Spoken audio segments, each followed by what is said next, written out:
G'day, Kerry. Would you introduce yourself to those who don't know you? And welcome, by the way.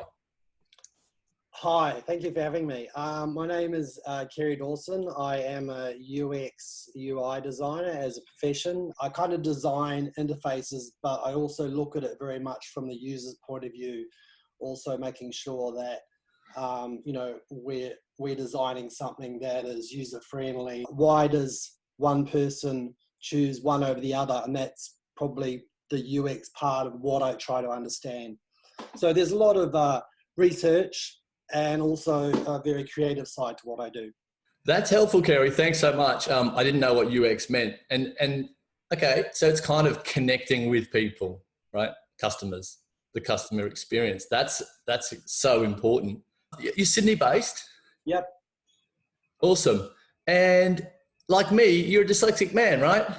That's correct. Yeah, look, I've struggled with dyslexia all my life. And again, look, it's taken me most of my adult life to realize that the struggle, to live with the struggle and not let it bring me down. Because, as most of us from a young age, we're told a lot of different stuff that gets in our head. And it's only as an adult do you learn to ignore that and make your own mind up. So, yeah. My interest is in different brains and how different brains are good at different jobs.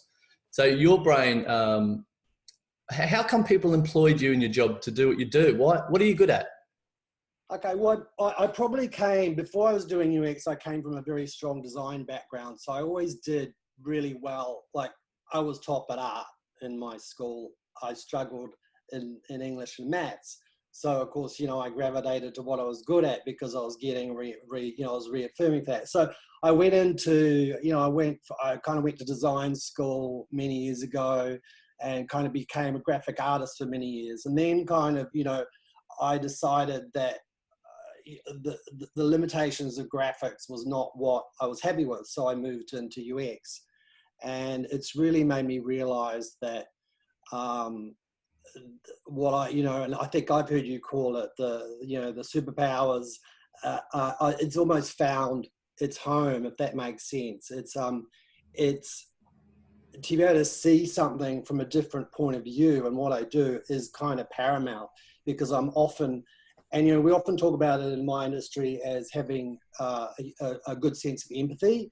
So you've got to be empathetic to the user. You've got to see anything from their point of view and take yourself out of it and see something, so that you can make it better for them, not from, because we all see everything from our point of view, but if you have a skill to have a strong sense of empathy, this is a really good skill in what I do, because you're always questioning your decisions, you're always making sure. So yeah, I think. So Kerry, come on, don't be shy. So you're damn good at creativity, right? You were good at school. You're a director now, right? Yeah. Look, I'm not going to hold back. I don't have a problem with coming up with ideas. I don't have a problem with being innovative. I don't have a problem with thinking outside the box, or what I call almost seeing through a problem and kind of seeing around it. Yeah. So often that's where I think my skill is. I can kind of, we might have something like a platform that we're doing it, but I feel like I can visually often see it. And that's because I've had to develop my communication through visual skills. So, yeah. Wow. I don't know if you've read the Made by Dyslexia stuff, but they sort of highlight the common dyslexic traits, generalizations, and it's visual, it's creativity, originality. You've got them all. Hey, one of the things I think about with my brain is, why do we complain when somebody's very, very creative, right? You can't be that sequential mathematics, science. That's a different type of thinking. And the other way around as well, when someone's highly focused and a very sequential person, an accountant, you can't really expect them to be a great people person or a great creative person, especially if they're very good in those areas. If they're very strong, that creative brain sort of it isn't sequential. And so really it's crazy that we expect ourselves to be good at both, especially when we're really good in some areas. I know that dyslexic people, we got high strengths, above average, and we've got below average challenges, right? Spelling for me, never mastered it. Some days, Friday I might be able to spell it, Saturday, no. Yeah, look, absolutely. And for me the same, you know, and technology has been so, like for me, you know, just simply be able to type a sentence into Google and sometimes the word comes is, you know, is often something I use, but probably going back to what you're talking about, you know, different ways of thinking and how those benefit a business, let's say in a business sense. I kind of don't want to, again, focus too much on the negative side. I want to focus on what is important and what we have to offer, and why I think there's so many more opportunities for, you know, this way of thinking, and particularly what I do. You know, not only is it important to have diversity in the workplace, and I think, well, your gender, your culture, but also, you know, it's been proven that, you know, companies that have diversity in ways of thinking actually are striving now. So that's where, you know, you've got to, as a, you know, divergent thinker, or, you know, not a typical,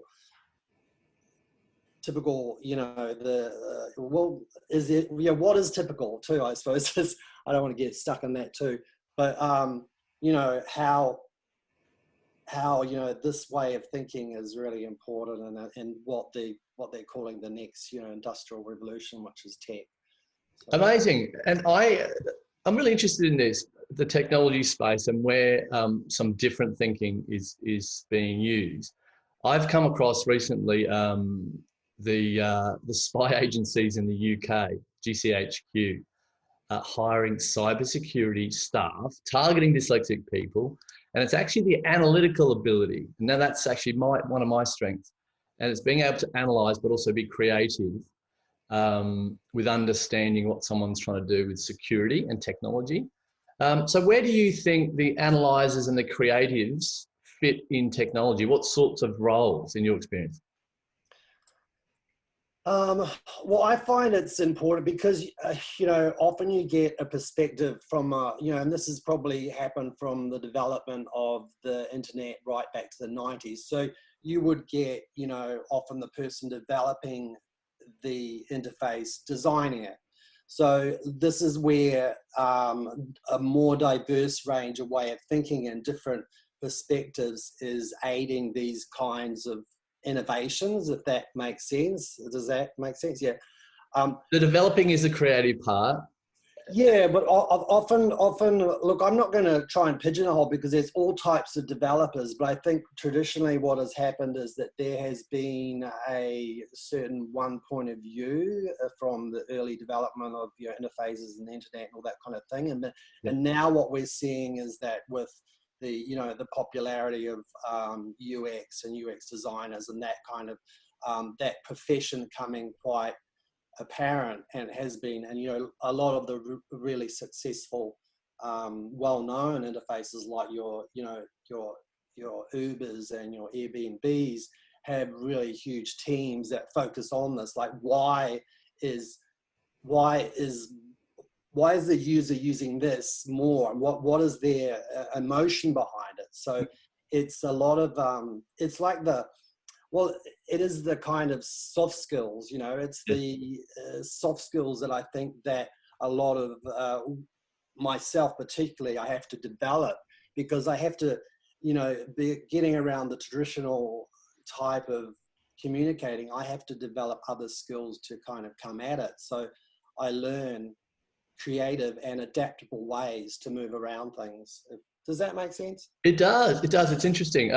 LinkedIn did 2020 the 10 most needed soft skills for companies. Yeah. Creativity #1. Yeah. And I think, again, same as last year. So creativity, thinking differently was there,